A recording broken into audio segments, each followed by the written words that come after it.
nuestra alma es diferente. A nuestra alma no se le puede dar cualquier tipo de comida, porque el alma también se enferma. Y a veces hay gente en la iglesia que no levantan cabeza, ¿me explico? Gente que siempre están decaídos, están tristes, oras por ellos, escuchan los mensajes, pero que no terminan como de arrancar, yo digo, ¿no?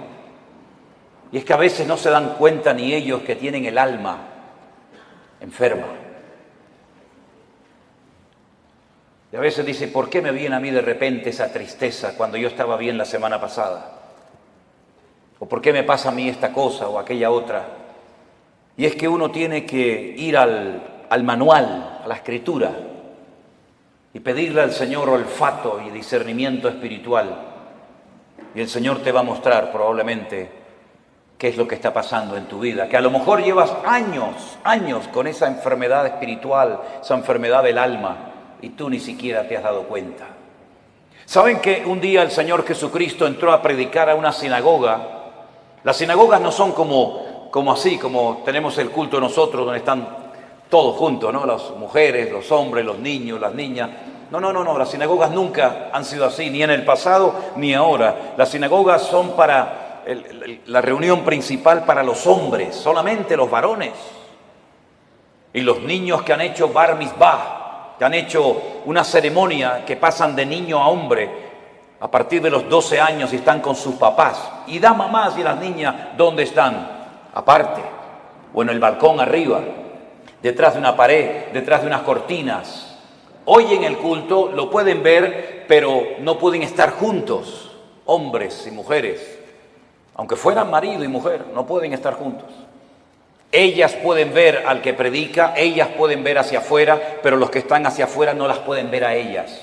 Porque están como detrás de unas cortinas, ¿verdad? Detrás de unas celosías y no las pueden ver. Pero dice la Biblia que un día el Señor Jesucristo llegó a una sinagoga y dice que en medio del mensaje se para, lo interrumpe porque dice que vio a una mujer encorvada desde hacía 18 años. Repito, de adentro hacia afuera se podía ver, pero del púlpito, de la plataforma, allá nadie podía ver a las mujeres. Pero él la vio. Porque lo que el hombre no ve, Dios lo sabe y lo conoce perfectamente. Y da igual dónde te escondas, da igual dónde vivas, da igual dónde estés, el Señor sabe dónde estás y cómo estás. Hizo algo que rompió todas las estructuras religiosas de cualquier sinagoga del mundo. Le dice a la mujer, ven, y la pone delante de todos los hombres. Y seguramente habrán dicho, ¿qué está haciendo este hombre? Esto es un pecado, esto es una falta de respeto, esto es una falta de reverencia. ¿Qué está haciendo este hombre? Poner en medio de nosotros a una mujer.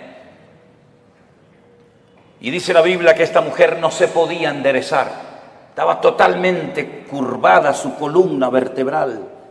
Y dice que llevaba en esa condición lamentable 18 años de su vida. No se perdió un culto, no se perdió una reunión en 18 años, pero siempre estaba igual o peor. Y esa historia solamente está en el Evangelio de Lucas. Marcos no habló de ella, ni Mateo, ni Juan, pero Lucas sí. Y Lucas dice la Biblia que era médico. Y Lucas la observó, a Lucas le contaron los síntomas que tenía y él llegó a la conclusión de que de ninguna manera esta mujer nunca se iba a enderezar. Ahora, el problema aparentemente era un problema físico, pero sin embargo la Escritura dice que tenía espíritu de enfermedad y por eso no se podía enderezar. Fíjese la preposición, las preposiciones son muy importantes, hermano, muy importantes. Como cuando el Señor le dijo a Moisés, desde hasta será tu territorio, pero no te salgas de ahí porque no te voy a dar nada, pero desde aquí hasta allí todo será tuyo. Las preposiciones en la Biblia son tremendamente importantes. Y por eso dice la Biblia que de ninguna manera se podía enderezar, porque era una persona que estaba que tenía espíritu de, no dice un espíritu, sino espíritu de. ¿Y cuál es la diferencia entre tener un espíritu o tener espíritu de enfermedad? Bueno, tener un espíritu significa tener un demonio. ¿Sí o no?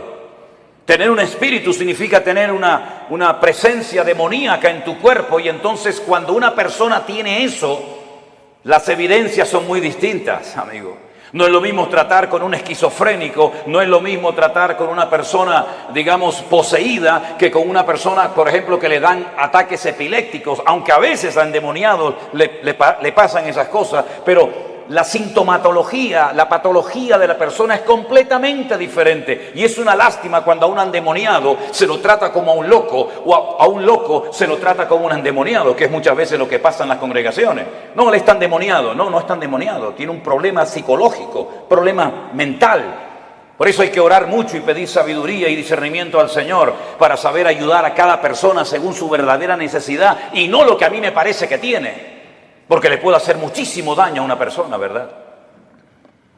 Ella tenía espíritu de enfermedad, una tendencia a la enfermedad, una tendencia a ese tipo de problemas que se manifestaban evidentemente de una forma física. Es como personas que tienen tendencia al desánimo, tendencia a la depresión, una tendencia, ¿verdad?, a la crítica, una tendencia al desánimo. Cada uno de nosotros tenemos áreas de debilidad dentro de nosotros, ¿sí o no? Claro que sí, unos más y unos menos, unas más evidentes que otras, pero todos tenemos tendencia, ¿verdad? Hay gente que tiene tendencia a hablar más de la cuenta, ¿sí o no? Bueno, aquí no en Guatemala, porque ustedes están en un nivel espiritual diferente al nuestro, ¿no? Pero hay gente que tiene una tendencia a... Me dijo una hermana, dice, hermano, ¿usted cree que yo tengo don de lenguas? Y la miré así de arriba abajo y le digo, no sé si lo suyo es don de lengua, pero tiene una lengua que parece un don, hermana. ¿Sabe? Así que esta mujer tenía espíritu de enfermedad. Jesús, cuando oró por ella, no se manifestó como el endemoniado gadareno, revolcándose, pateando, con espumarajos, con actos de violencia, sino que ella no se movió, no le pasó nada, no hizo nada dramático, no hizo un show, no hizo un espectáculo, sino que el Señor dice que puso las manos sobre ella, cosa que nunca hizo con ningún endemoniado, y le dijo, mujer, eres libre de tu enfermedad. Y entonces dice que ella inmediatamente se endereza. Y claro, el principal de la sinagoga, ante semejante milagro, tenía que haber dicho, gloria a Dios, qué bendición que a esta hermana, que la hemos tenido 18 años en la congregación, por fin puede enderezar su vida y hacer una vida normal. ¿No hubiera sido lo más lógico esa reacción? Pues no fue esa la reacción. No le gustó nada, no le gustó nada lo que estaba sucediendo allí. Y entonces se levanta y dice, 6 días hay en que se debe trabajar. En estos vengan, pero no en día de reposo. Vamos a ver, para entender esta palabra, hay que saber que durante la semana la sinagoga está cerrada prácticamente. El culto principal, para que me entiendan, es en el 7º día, en el día de Shabbat, el único día de la semana que según la Biblia tiene un nombre. Los nombres de la semana en la Biblia no son lunes, que es el culto a la luna, el martes al Marte, el miércoles a Mercurio, el jueves a Júpiter, el viernes a Venus, el sábado a Saturno y el Sunday o domingo al Sol. En la Biblia los nombres de la semana no tienen nombres, tienen números: día primero, día segundo, día tercero, día cuarto, día quinto, día sexto, Shabbat. El único día que tiene nombre es el 7º, porque el domingo es el primer día de la semana.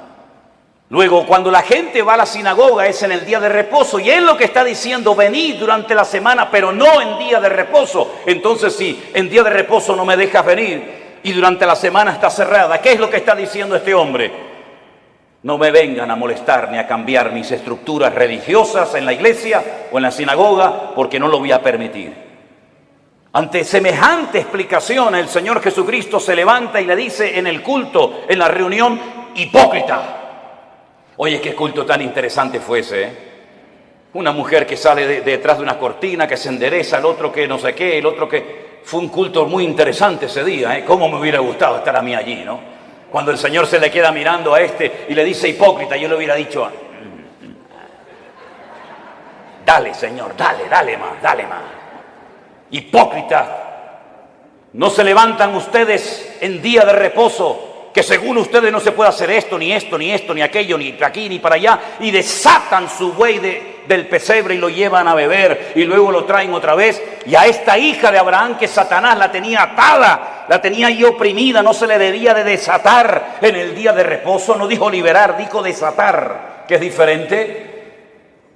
¿Cómo es posible que hayas tenido en tu congregación 18 años a una mujer en esta condición y no has movido ni un dedo?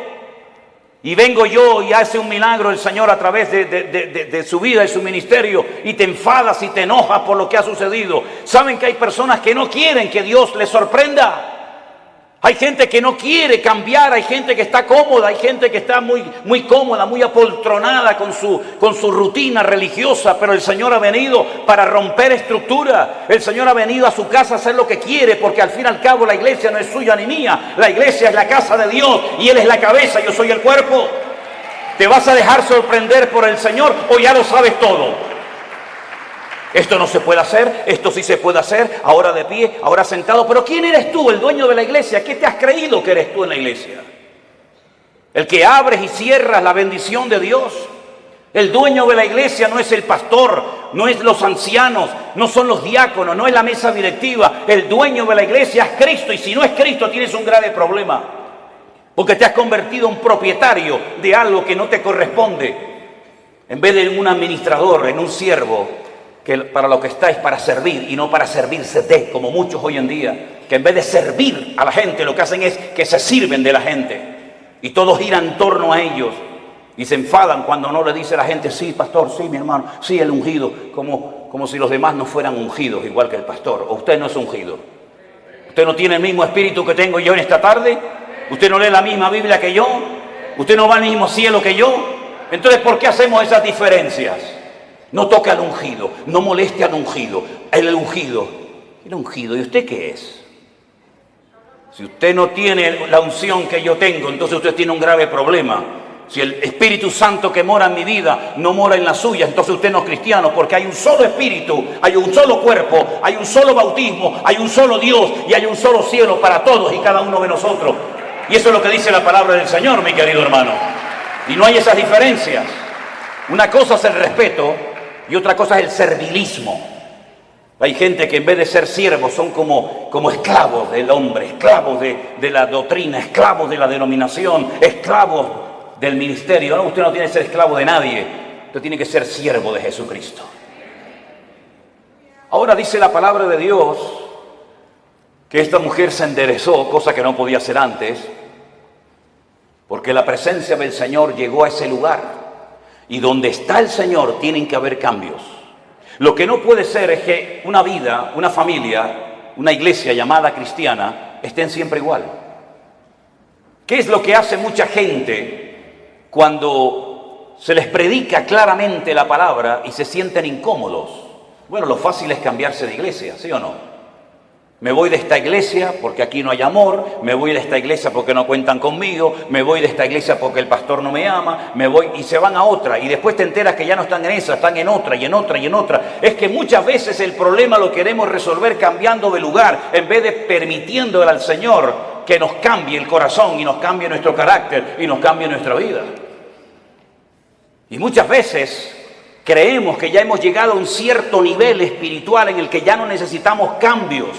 Y la pregunta es, ¿cuántos de los que están aquí presentes quieren cambiar y quieren honrar y quieren glorificar al Señor? Levante su mano. Pues entonces, como Dios lo va a hacer a través de pruebas. Hoy se habló aquí de pruebas. ¿Saben? Dios no tiene que pedirle permiso a usted ni a mí para probarnos. Para nada. Y las pruebas por las que pasaremos a lo largo de nuestra vida, que pasaremos sí o sí, son proporcionales a nuestro nivel de fe y de madurez. Lo cual quiere decir que Dios nunca jamás va a mandar una prueba a usted por equivocación, por error. Ay, esta prueba era para Juan y se la estoy mandando a Antonio. Esta prueba era para la hermana María y me equivoqué y se la mandé a la hermana Juana. No, para nada. Las pruebas están preparadas desde la eternidad para cada uno de nosotros. Y Él nunca nos va a mandar algo que no vamos a poder soportar y llevar. Y en el caso de que nos mandara algo que humanamente hablando decimos, yo no aguanto, yo no puedo con esto, no te preocupes, que el Señor te va a capacitar y te va a ayudar para que tú pases por la prueba con gozo y con la bendición de Dios. Yo siempre he dicho que si las pruebas que el Señor le mandó a Abraham se las hubiera pedido o se las hubiera mandado a David, no las hubiera podido soportar. Porque como dije esta mañana, David ganó muchas batallas fuera del hogar, pero dentro perdió muchas. Sin embargo, cuando el Señor le pide a Abraham que sacrifique a su hijo, él no le dijo al Señor, ¿y por qué? Yo tengo dos, si quieres te sacrifico al primero, a Ismael. No, quiero que sacrifiques a tu único hijo, al que amas. Y le dice a Isaac. Abraham en aquel momento vivía en el sur de Israel, en una ciudad llamada Beersheba. La palabra Beer en hebreo es pozo, Sheba es 7. Beersheba, la ciudad de los 7 pozos. Él vivía en el sur de Israel. Beersheba en la actualidad es la capital del Negev, del desierto del Negev, del sur de Israel. Y el Señor le habla y le dice, ve al monte Moriah a sacrificarme a tu hijo. El monte Moriah está en Jerusalén. Es el monte donde tiempo más tarde se construiría el templo de Salomón. Él viajó, dice la Biblia, 3 días desde el sur de Israel hasta el monte Moriah. Y cuando llegan cerca del monte Moriah y lo ve de lejos, llevaba a algunos criados y él les dice a sus siervos, esperen aquí que nosotros iremos allí, adoraremos y volveremos. Fíjense qué interesante la palabra de Abraham. Iremos, adoraremos y volveremos. ¿Cómo que volveremos si Dios te ha dicho que van 2 y vuelve 1? Subiréis 2 al monte Moriah, pero a uno lo tienes que sacrificar y matarlo allí. Y el que volverá serás tú solo. Pero no dijo eso Abraham. Dice, iremos y volveremos. No fue hasta el ministerio del apóstol Pablo, cientos, miles de años después de este acontecimiento, de la aquedá, como se llama en hebreo, de la atadura, que inspirado por el Espíritu Santo, el autor de la carta a los hebreos y también Pablo, dijo que tenía este hombre tanta fe y tanta confianza en el Señor, que si sacrificaba a su hijo, el Señor se lo podía levantar de entre los muertos. Nunca jamás en la historia Dios había resucitado a un muerto. Nunca había habido un precedente de un muerto que resucitara. Pero Abraham sabía, porque conocía a Dios. Y eso es muy importante, que tú conozcas la esencia de Dios para que sepas si esto viene de Dios o esto viene del diablo o sabe Dios de dónde viene esta prueba. Él sabía que si mataba a su hijo, Dios se lo podía levantar de entre los muertos.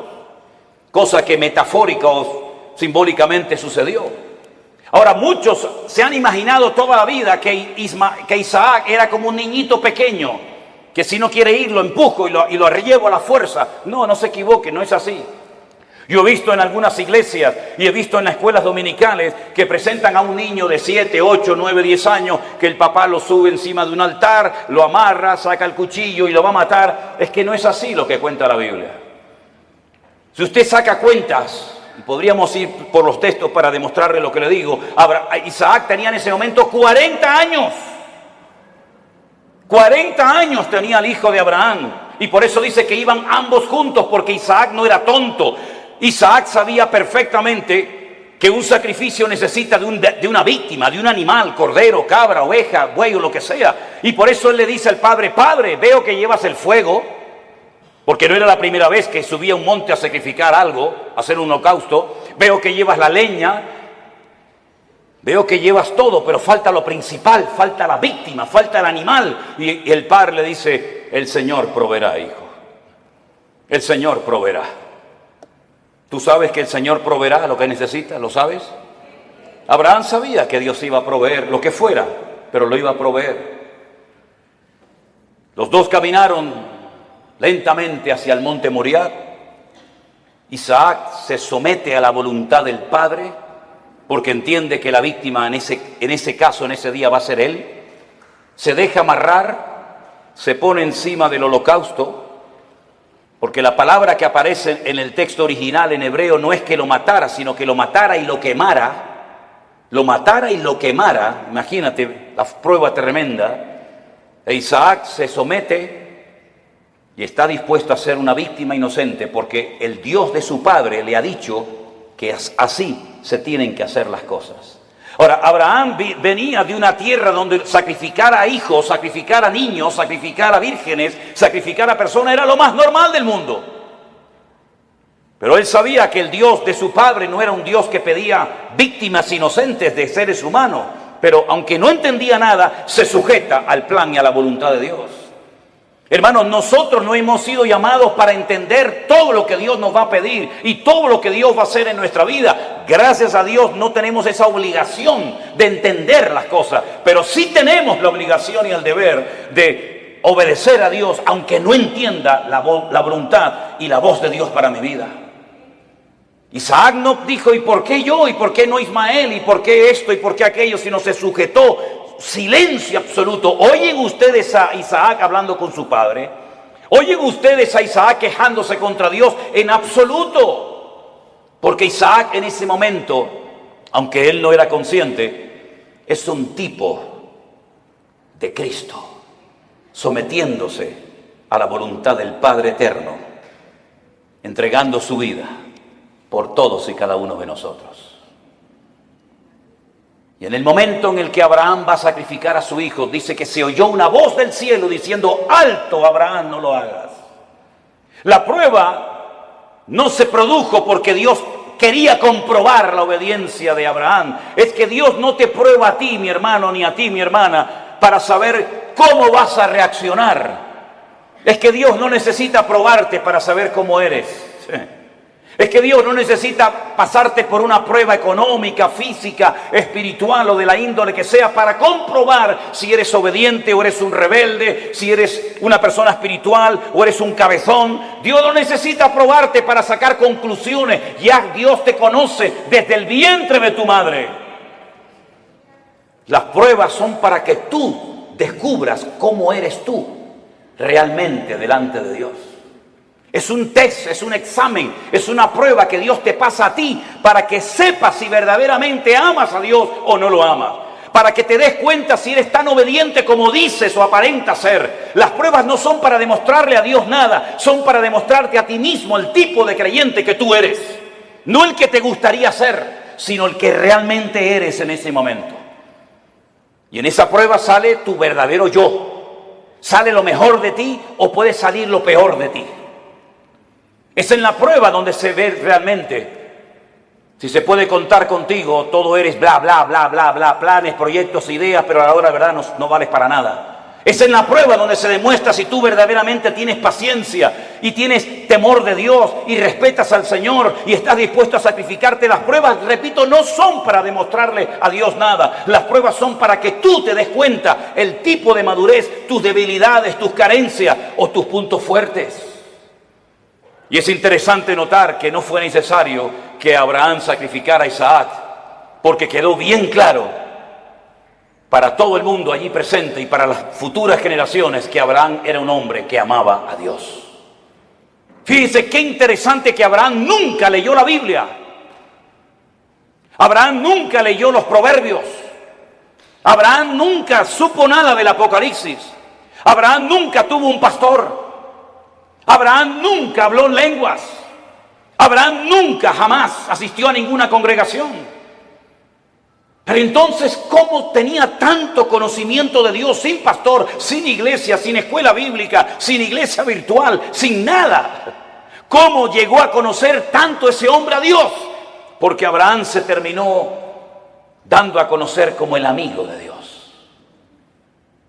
¿Y por qué fue amigo de Dios? Porque Jesús tiempo más tarde dijo, ¿queréis ser mis amigos? Pues haced todo lo que yo os mando. Esos son los amigos verdaderos de Dios. Aquellos hombres y mujeres que aunque no entienden lo que está pasando, ni cuánto va a durar la prueba, son capaces de someterse a la voluntad de Dios sin entenderlo todo, pero que conocen a Dios por la comunión y por la relación que tienen con Él. ¿Cuántos dicen amén? Lo mismo le pasó a José. José nunca fue a ninguna iglesia.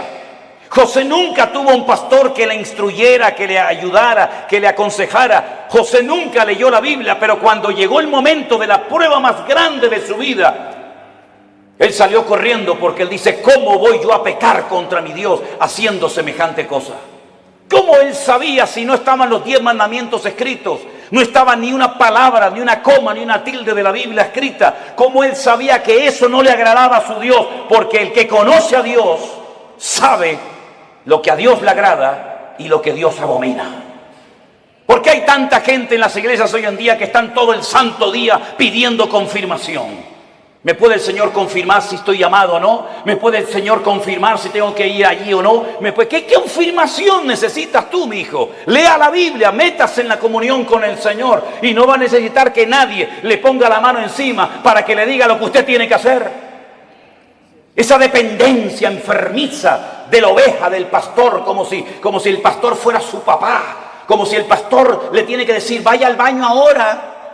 No, ahora no vaya al baño, vaya para allá. No, eso no es así, hay que ya crecer, hay que madurar, hay que aprender a ser autodidactas, porque llegará el momento que no existirá iglesia virtual, que no nos dejarán predicar en YouTube, que no nos dejarán predicar en Facebook. Llegará un momento que nos arrancarán las Biblias, llegará un momento que nos perseguirán, y en ese momento todo lo que han aprendido, si es que han aprendido algo, es lo que te va a mantener firme contra los ataques que vendrán en el futuro, mi querido hermano. No dependa de mí, por el amor de Dios, no dependa de la iglesia.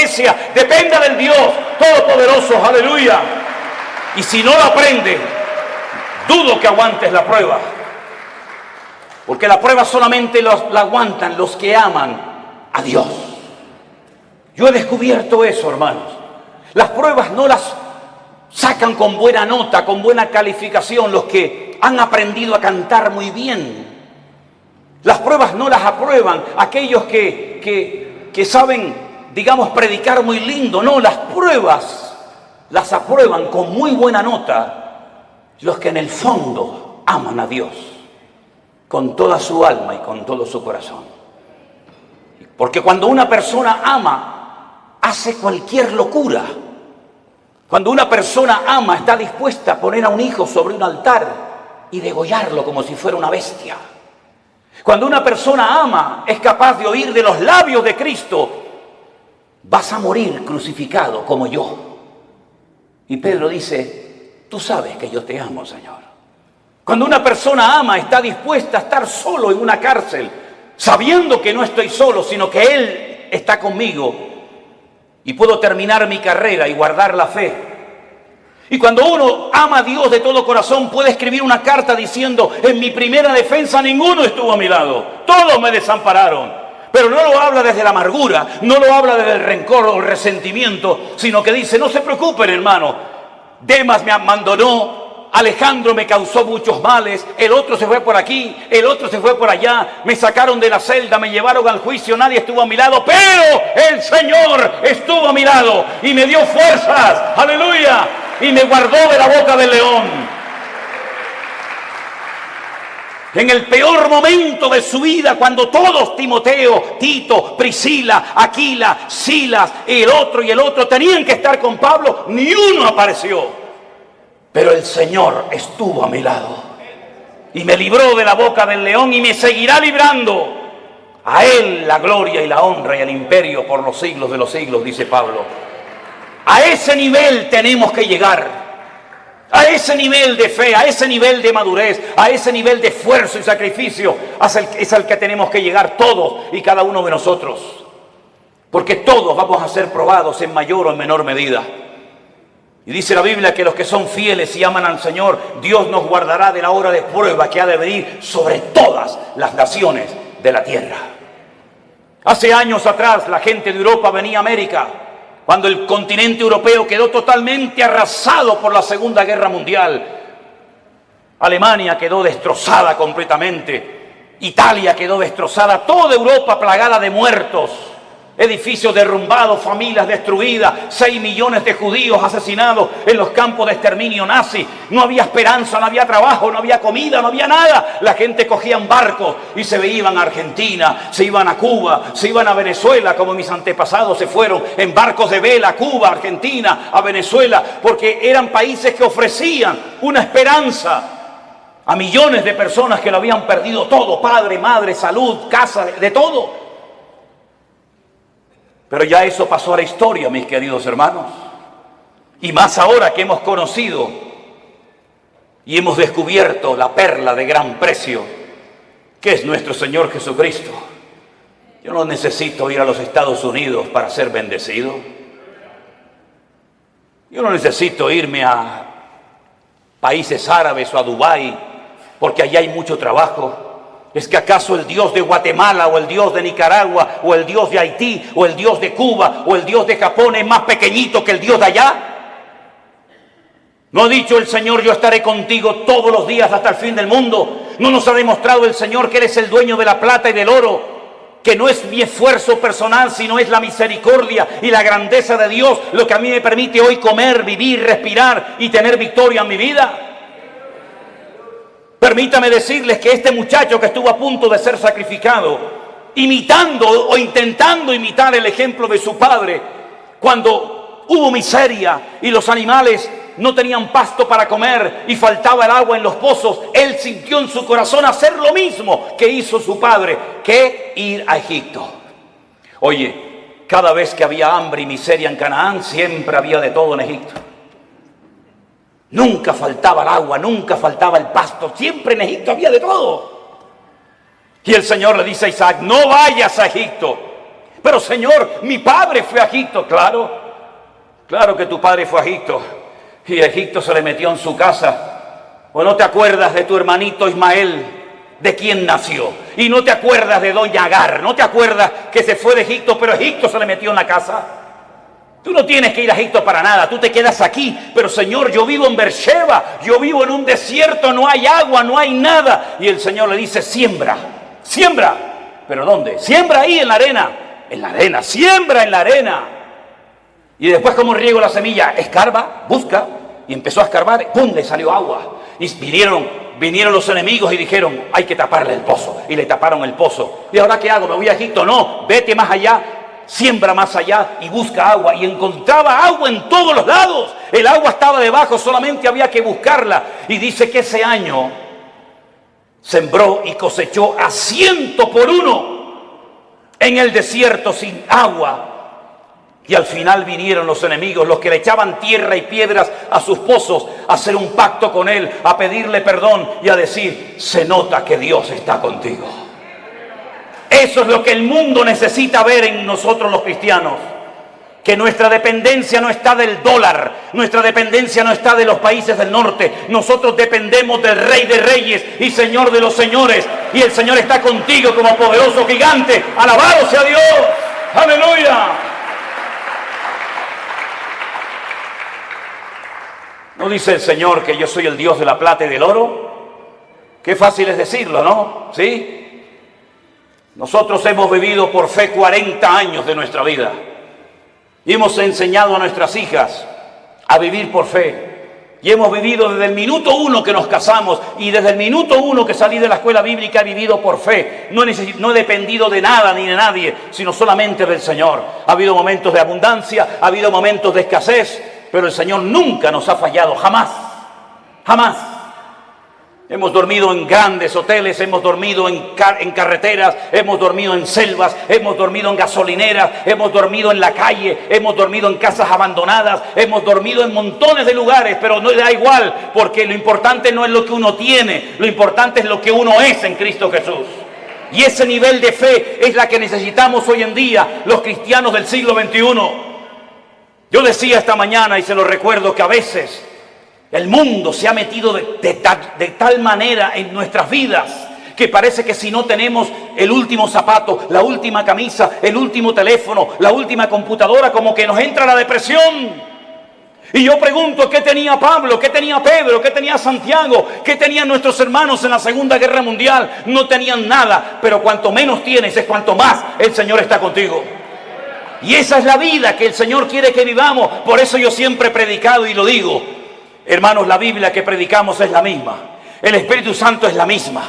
El Salvador es el mismo. El poder de Dios es el mismo, pero la iglesia no es la misma. No, la iglesia no es la misma. He conocido cristianos en Estados Unidos, mejor dicho, pastores, que me dicen, ¿saben lo primero que me pregunta una persona cuando viene a nuestra iglesia pensando en la posibilidad de hacerse miembro de la iglesia? Digo, no, dice, ¿tienen buenos aparcamientos, buenos estacionamientos para los carros aquí? ¿sí? ¿Tienen aire acondicionado las clases de los niños? ¿Sí? ¿Las butacas de la iglesia son de madera o son así mulliritas? Y cuando pasan la lista y tienen todo lo que sus necesidades demandan, ¿se hacen o no miembros de esa iglesia? Yo te mandaría un tiempo a África, a Corea del Norte, a Irán, a Pakistán, y a lugares donde los hermanos a escondidas de noche tienen que ir con un pico y una pala a romper bloques de hielo así de gordo y bautizarse en lagos helados para que no los maten las personas que están a su alrededor. Te mandaría a lugares donde solamente hay una Biblia para toda la iglesia y los hermanos se la pasan de unos a otros durante varios días y la copian a mano. Y yo tengo Corintios, yo tengo Efesios, yo tengo Gálatas, yo tengo Romanos, yo tengo los Proverbios, porque hay una sola Biblia para toda la iglesia. Cuando estábamos en Kenia y nos enfermábamos y lo primero que pensamos era en ir al médico, los de allí nos decían, no, no hace falta. ¿Cómo que no? Dice, no, vamos a orar. Porque sabían que tal vez no tenían dinero para medicinas, pero tenían a su alcance el poder de Dios.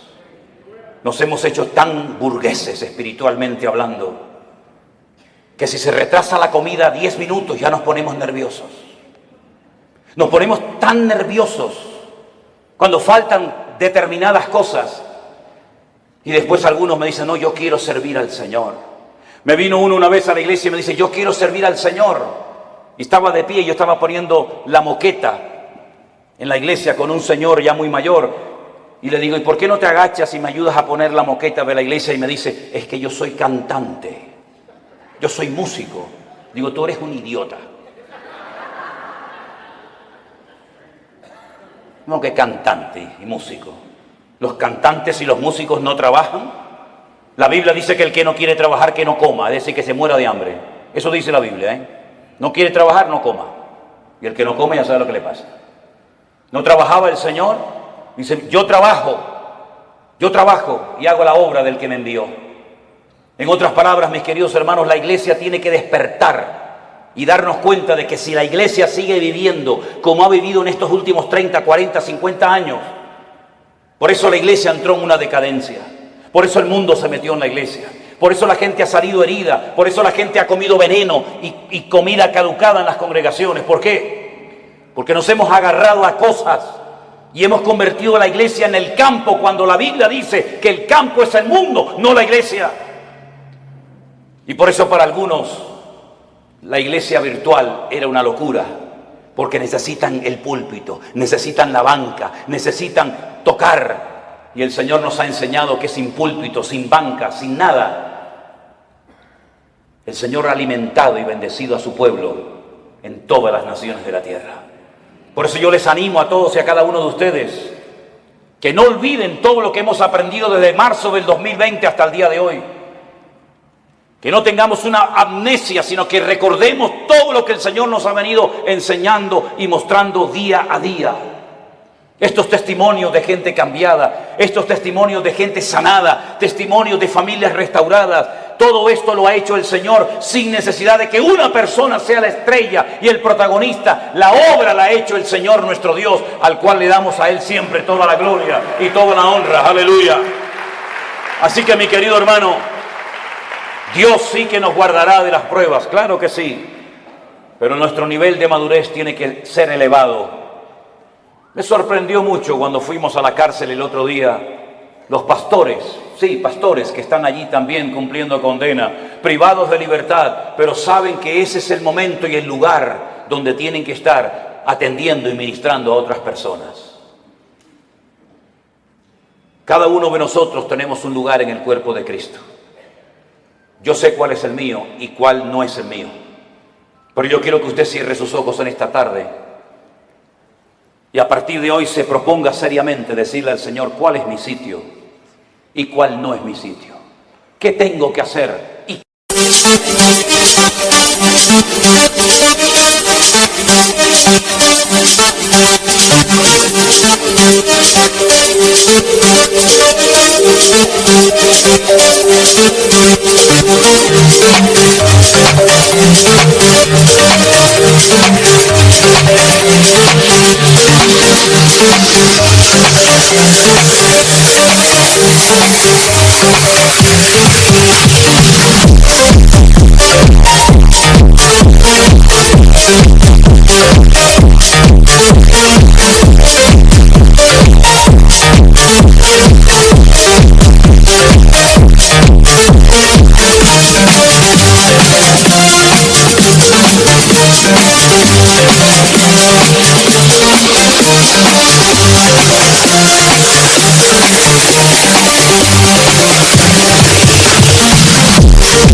¿Qué no tengo que hacer? ¿Qué tengo y qué no tengo? Pedro le dijo a aquel paralítico: no tengo. No esperes de mí plata y oro porque no tengo, pero lo que tengo te lo voy a dar. La Biblia dice que antes de que una persona sea usada, primeramente tiene que ser probada. Nadie puede ser usado en el reino si no es probado primeramente. Y el Señor sabe cómo probarnos y cuánto tiempo probarnos. Dígale al Señor: enséñame a gozarme en las pruebas. Descubre mi corazón para que realmente me dé cuenta si verdaderamente yo te amo o no te amo tanto. Hemos visto que el Señor nos ha bendecido, nos ha prosperado, nos ha usado, pero todavía queda mucho camino por recorrer, hermanos. Muchas almas, muchos países que visitar, muchos lugares donde ir. Y si somos fieles y obedientes al llamado de Dios, Dios seguirá guiando nuestros pasos y fortaleciendo nuestras vidas. Señor, te damos gracias en esta tarde por este día de victoria, de bendición que hemos pasado juntos, Señor. Gracias por los hermanos que se han bautizado. Gracias por los testimonios que hemos oído. Gracias por el tiempo que hemos podido pasar juntos en armonía. Pero sabemos que estos solamente son unos pocos días, que la vida realmente está allá afuera esperándonos. Yo te ruego, Señor, Dios del cielo y de la tierra, que traigas madurez a nuestros corazones y a nuestras vidas. Que estemos dispuestos a ser probados y a gozarnos en las pruebas. Bendito sea tu nombre, Señor. Busque a alguien en este momento y ore con él junto, por favor. Busque a alguien, sea esposo, sea su marido, sus hijos, un hermano que no conoce de nada, da igual. En estas reuniones, en estos encuentros que hacemos, se produce algo muy bonito, y es ver hermanos de la misma ciudad que no se conocían, que aquí en estas reuniones se conocen. Hermanos que no se conocían de nada antes, ahora se hacen amigos y se dan abrazos. En estos lugares le hemos demostrado al mundo que somos capaces de juntarnos con hermanos pentecostales, con hermanos bautistas, con hermanos metodistas, con hermanos de cualquier denominación. Y somos capaces de juntarnos juntos y alabar a Dios y honrar a Dios, sin levantar en alto una bandera, sin levantar en alto el nombre de un hombre o de una denominación. Dios está rompiendo barreras, hermanos queridos. Pastores de diferentes iglesias vienen a nuestros encuentros, vienen a nuestras reuniones y juntos alabamos al Señor. Y eso es algo milagroso que nunca se había dado, o por lo menos hace mucho tiempo. Aquí nos juntamos hermanos de diferentes nacionalidades, ricos, pobres, blancos, negros, hermanos que tienen una tendencia denominacional, hermanos que tienen otra creencia denominacional, hermanos que levantan las manos, hermanos que no levantan las manos, hermanos que hablan en lenguas, hermanos que no hablan en lengua. Eso es lo de menos. Lo que nos une no es eso. Lo que nos une es el amor de Dios. Y lo que queremos es impactar al mundo con el amor de Dios en nuestros corazones. Aleluya. Recibe la gloria, mi Dios. Y así, orando los unos por los otros, te damos gracias por tu fidelidad. Gracias por tu palabra, Dios mío. Aleluya. Gracias, Señor, por el milagro de la iglesia. Gracias, Señor, por los hermanos que vienen haciendo grandes esfuerzos para venir a comer palabra viva.